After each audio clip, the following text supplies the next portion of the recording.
Guys, setelah banyaknya huru-hara, akhirnya terbongkarlah siapa yang merekayasa kasus Vina Cirebon. Hello everyone, welcome back to Media Project. Seperti biasa kita akan membahas apa yang lagi viral di media sosial. Nah jadi guys, kita kembali lagi akan membahas tentang kasus Vina Cirebon. Kalau kalian ngerasa kasus ini lagi, iya emang guys, kasus ini gak ada habisnya untuk dibahas, karena ada aja updatean terbarunya yang membuat warganet itu mikir gitu. Nah kemarin kita udah banyak banget ya ngebahas, sampai beberapa video itu kita bahas tentang kasus Vina Cirebon, dan banyak juga warganet yang menduga kalau kasus Vina Cirebon ini adalah sebuah skenario yang direkayasa. Dan sekarang ada berita yang menemukan siapa yang merekayasa kasus Vina Cirebon guys. Kalau ternyata yang diduga merekayasa kasus ini adalah ayahnya Eki. Bener banget, ayah Eki, ayah dari almarhum Eki, kekasih Vina Cirebon. Kalian masih ingat kan kalau ayah Eki itu sempat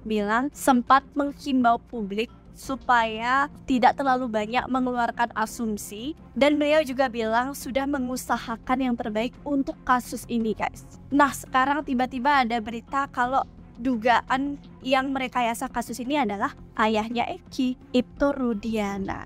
Kaget dong pasti ya, kaget banget malah. Karena yang menduga hal ini adalah saksi dari kasus Vina sendiri guys. Kalau nggak percaya dia mengaku sebagai saksi. Kalau mau percaya, kita juga belum tentu tahu kebenarannya karena kita nggak ada di sana guys. Entahlah siapa yang benar, tapi coba kita cari tahu dulu ya informasi lengkapnya seperti apa.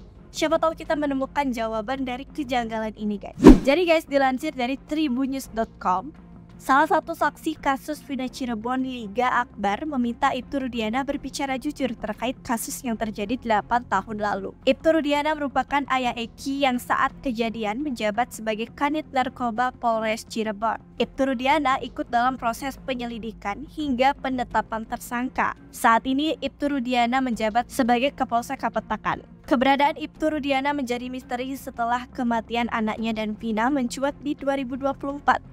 Ibtu Rudiana sempat muncul memberikan klarifikasi. Ia menyebut selama 8 tahun tidak diam dan berusaha mati-matian mengungkap kasus Vina Cirebon. Bukannya terang, kematian Eki dan Vina kini malah semakin rumit. Ibtu Rudiana diduga melakukan blunder sehingga muncul dugaan rekayasa pengusutan kasus pembunuhan Vina dan Eki. Penasihat ahli Kapolri Irjen Arianto Sutadi menyebut Ibtu Rudiana diperiksa oleh Propam Polri. Arianto menyampaikan keterlibatan Ibtu Rudiana dalam mengungkap kasus pembunuhan Vina dan Eki tergolong janggal. Pasalnya, pada 2016 Ibtu Rudiana menjabat sebagai Kasat Narkoba Polres Cirebon. Pasti dalam kasus ini yang nomor 1 diperiksa adalah Ibtu Rudiana.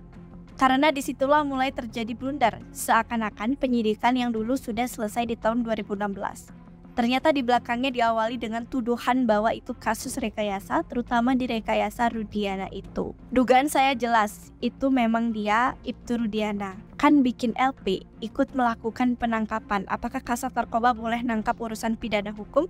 Karena polisi kan demi kecepatan dalam rangka pengejaran siapapun itu dikejar.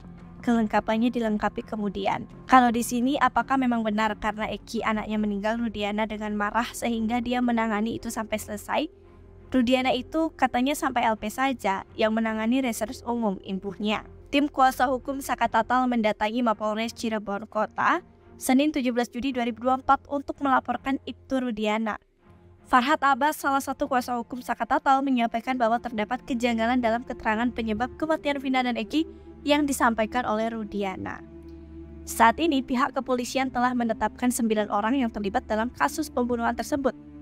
Farhad mengungkap bahwa awalnya ada 11 tersangka tetapi sekarang jumlahnya berkurang menjadi 9. Farhad menjelaskan bahwa 2 orang pelaku telah dihapus dari daftar tersangka. Namun ia meminta agar seluruh terpidana yang saat ini tengah menjalani masa tahanan dibebaskan. Ia berharap Polres Cirebon Kota dapat memproses laporan tim kuasa hukum Sakatatal terkait dugaan rekayasa keterangan yang dilakukan oleh Rudiana.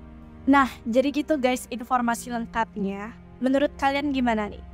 Katanya dari keterangan Ibtu Rudiana ini selaku ayah Eki cukup janggal ya guys. Kayak dari keterangannya itu seakan-akan kasus Vina ini udah selesai di tahun 2016 lalu.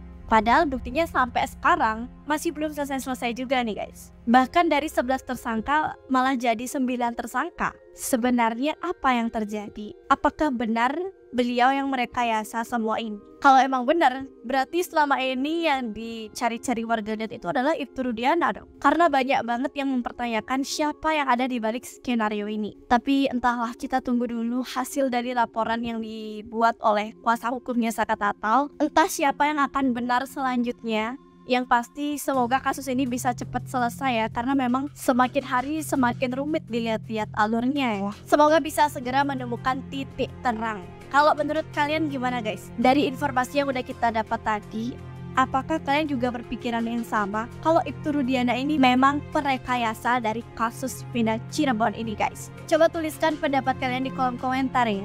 Anyways, gitu dulu ya video kali ini. Jangan lupa untuk like, comment, dan subscribe channel Media Project. Dan jangan lupa untuk nyalakan notifikasi kalian supaya kalian gak ketinggalan update terbaru dari Media Project. Thank you so much for watching and see you next video. Bye bye.